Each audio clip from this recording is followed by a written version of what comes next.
بسم اللہ الرحمن الرحیم۔ السلام علیکم ورحمۃ اللہ وبرکاتہ۔ اہلاً و سہلاً۔ اقرا معہد الحافظات پشاور شار ورثق، جماعت خاصہ سال اول، مضمون حدیث، سبق نمبر 15، حدیث نمبر 30 آج ہم پڑھیں گے۔ وعن ابی ہریرہ رضی اللہ عنہ ان رسول اللہ صلی اللہ علیہ وسلم قال اتدرون ما الغیبۃ قالوا اللہ ورسولہ اعلم قال ذکرک اخاک بما یکرہ قیل افرأیت ان کان فی اخی ما اقول قال ان کان فیہ ما تقول فقد اغتبتہ وَإِن لَّمْ يَكُنْ فِيهِ مَا تَقُولُ فَقَدْ بَهَتْتَهُ رواہ مسلم۔ ترجمہ: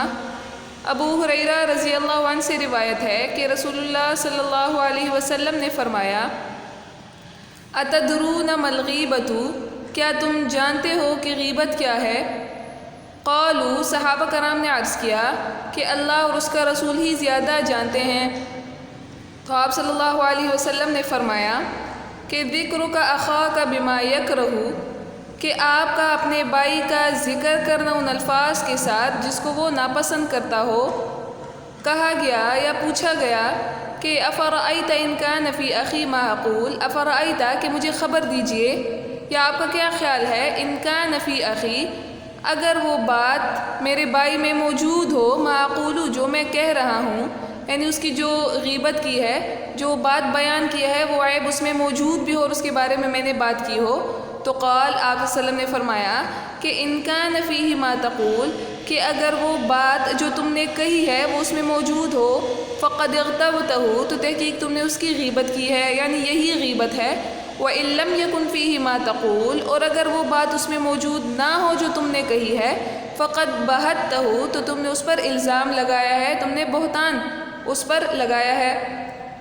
رواہ مسلم، اس حدیث کو امام مسلم رحمہ اللہ نے نقل کیا ہے۔ حدیث کی تشریح، اس حدیث میں غیبت کی تعریف بتائی گئی ہے کہ غیبت کیا ہے،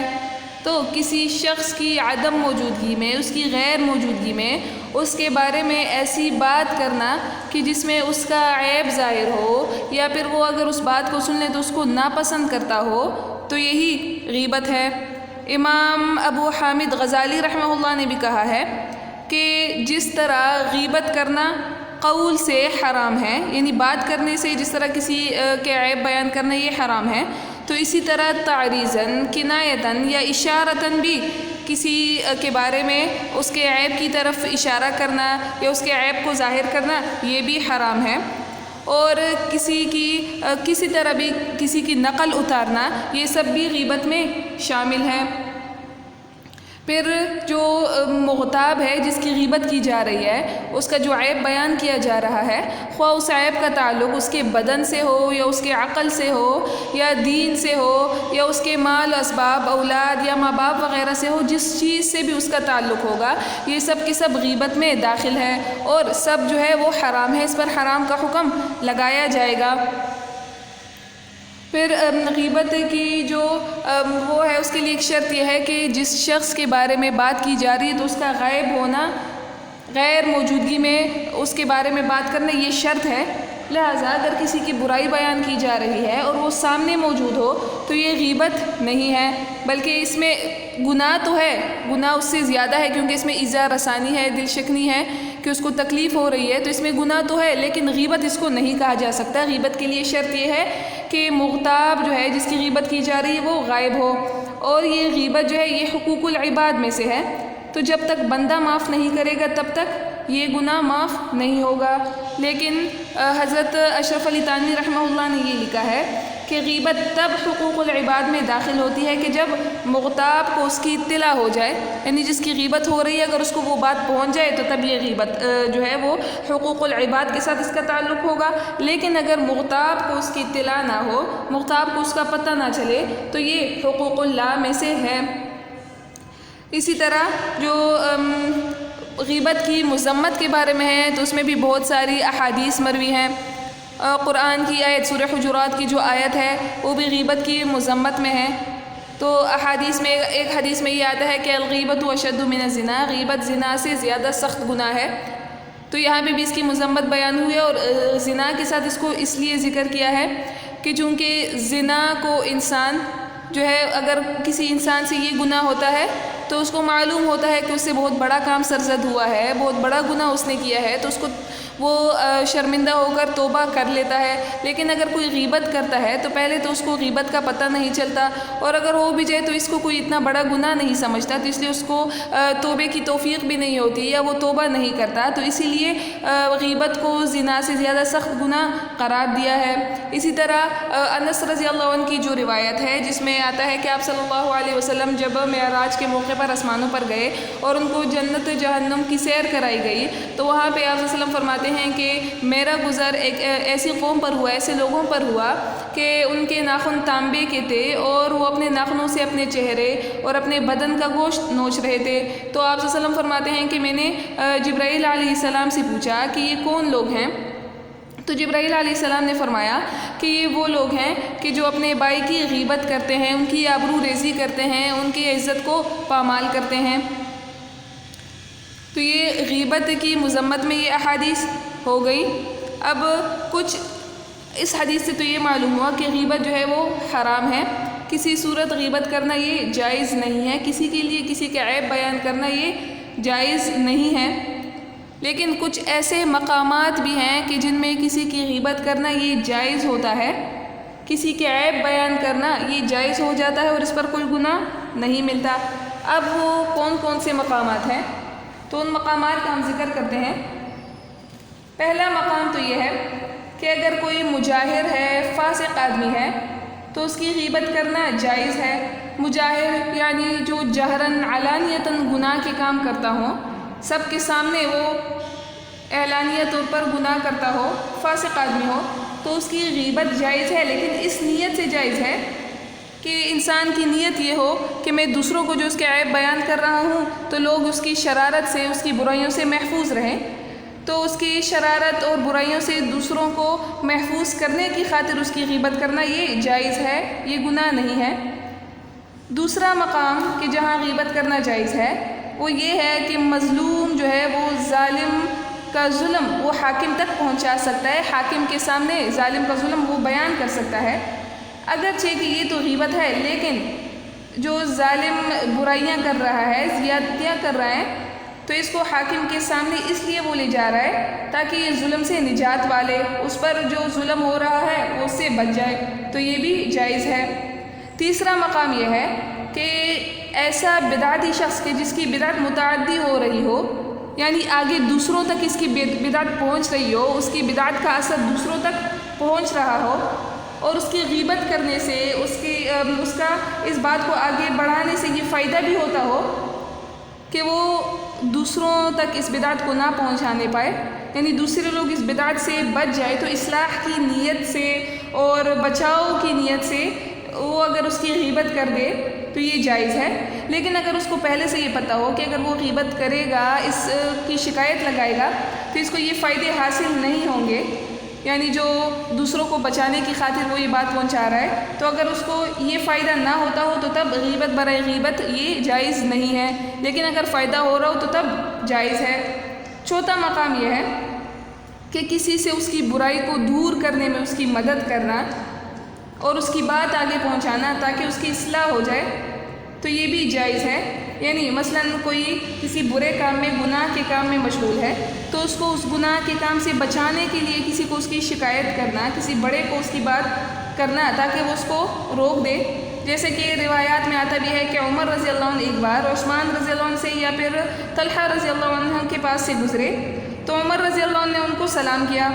تو انہوں نے جواب نہیں دیا، تو عمر رضی اللہ عنہ ان کی شکایت ابو بکر رضی اللہ عنہ کے پاس لے گئے۔ تو اب جو عمر رضی اللہ عنہ کی شکایت ابو بکر رضی اللہ عنہ سے کی ہے، تو یہ غیبت برائے غیبت نہیں ہے، بلکہ ان کی اصلاح کی خاطر وہ ابو بکر رضی اللہ عنہ کے پاس یہ بات لے گئے تھے، تو ایسا کرنا بھی جائز ہے۔ پانچواں مقام یہ ہے کہ کسی مفتی سے استفتاء کے لیے یا کوئی مسئلہ پوچھنے کے لیے کسی دوسرے کے عیب کے بارے میں اس کو مطلع کر دے، تو یہ بھی جائز ہے۔ مثلاً کوئی یہ کہے کہ میرے باپ نے یا میری ماں نے مجھ پر ظلم کیا ہے، یا کسی عورت پر شوہر نے ظلم کیا ہے، تو وہ قاضی کو یا کسی بڑے کو جو ہے وہ شکایت لگا دے، تو یہ جائز ہے۔ اور اس کی مثال بھی روایات میں یہ ملتی ہے کہ ہند بنت عتبہ جو کہ ابو سفیان کی بیوی تھی، تو اس نے آپ صلی اللہ علیہ وسلم سے ابو سفیان کی شکایت کی کہ وہ بہت کنجوس ہیں اور بخیل ہیں، مجھے اور میرے بیٹے کو خرچہ نہیں دیتے، اتنا خرچہ نہیں دیتے کہ وہ ہمارے لیے کافی ہو جائے، تو کیا ان کی غیر موجودگی میں ان سے جو ہے وہ مال لے سکتی ہوں اپنے خرچے کے لیے؟ تو آپ صلی اللہ علیہ وسلم نے فرمایا کہ تم اپنے اور اپنے بچے کے لیے بقدر کفایت مال لے سکتی ہو۔ تو اس واقعے میں بھی جو ہند بنت عتبہ ہے، اس نے اپنے شوہر ابو سفیان کو بخیل، شحیح کہا ہے، جو کہ دوسروں کے عیب کی طرف اشارہ ہے اس میں۔ تو یہ اس نے جو اپنے شوہر کو بخیل کہا ہے، تو یہ بھی جائز ہے۔ آپ صلی اللہ علیہ وسلم نے ان کو ڈانٹا نہیں، کچھ کہا نہیں، کیونکہ یہ مسئلہ پوچھ رہی تھی۔ اور چھٹا مقام یہ ہے کہ مشتری کو بائع اور مبیع کا عیب بتانا، عیب پر مطلع کرنا، یعنی جو خریدار آیا ہے، جو کچھ لے رہا ہے، تو اس کو مبیع، جو چیز وہ خریدتا ہے، تو اس کے عیب کے بارے میں اس کو مطلع کرنا کہ اس چیز میں یہ عیب ہے، موجود ہے۔ مثلاً کوئی غلام خرید رہا ہے، تو وہ غلام چور ہے یا پھر اس غلام میں کوئی اور عیب ہے، تو اس عیب کی طرف نشاندہی کرنا، بتا دینا۔ یا پھر وہ شارب خمر ہے، شراب پیتا ہے، تو ایسا مطلع کرنا تاکہ وہ نقصان سے بچ جائے، تو ایسا کرنا بھی جائز ہے۔ تو اب جو مذکورہ صورتیں ہیں، تو ان میں کسی کی غیبت کرنا یا کسی کو اس کی شکایت لگانا یہ جائز ہے، لیکن شرط اس کے لیے یہ ہے کہ یہ غیبت برائے غیبت نہ ہو، یعنی غیبت کی غرض سے وہ ایسا نہ کرتا ہو، بلکہ اصلاح اور فائدے کی خاطر اس نے یہ باتیں بیان کی ہوں، تو یہ جائز ہے۔ اس کے علاوہ جہاں کسی کو فائدہ نہ ہوتا ہو تو ادھر حرام ہے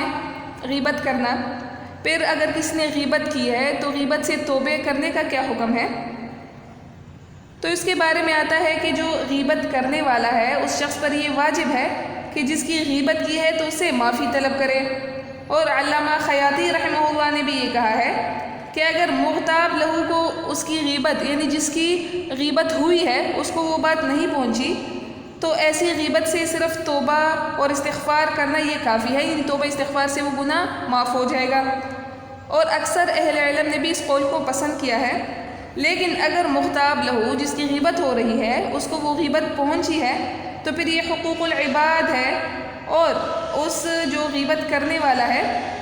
وہ مغتاب لہو سے معافی مانگے گا۔ جب تک وہ معاف نہیں کرے گا تو اس کا یہ گناہ معاف بھی نہیں ہوگا، کیونکہ یہ حقوق العباد ہے۔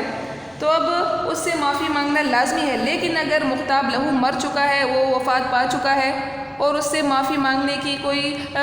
اس کا کوئی طریقہ نہیں ہے، کوئی راستہ نہیں ہے، تو اس صورت میں جو غیبت کرنے والا ہے وہ مغتاب لہو کے لیے توبہ اور استغفار کرے گا اور اس کی مغفرت کی دعائیں کرے گا۔ تو امید ہے کہ اس طرح اللہ تعالیٰ اس کے گناہ کو معاف کر دے، اور قیامت کے دن بدلے میں اپنی طرف سے جو مغتاب لہو ہے اس کو بدلہ دے دے اور غیبت کرنے والے کو معاف کر دے۔ اس حدیث میں تو غیبت کے بارے میں تعریف بھی ہو گئی، اس کا حکم بھی بیان ہو گیا، اور چند ایسے مقامات ہیں کہ جس میں غیبت کرنے کا جواز ملتا ہے، جو جائز ہے، تو وہ صورتیں بھی بیان ہو گئی ہیں۔ تو آپ اس سبق کو یاد بھی کر لیجئے اور اپنے پاس نوٹ بھی کر لیجئے گا، اور اگلے احادیث کا آپ مطالعہ کر لیجئے۔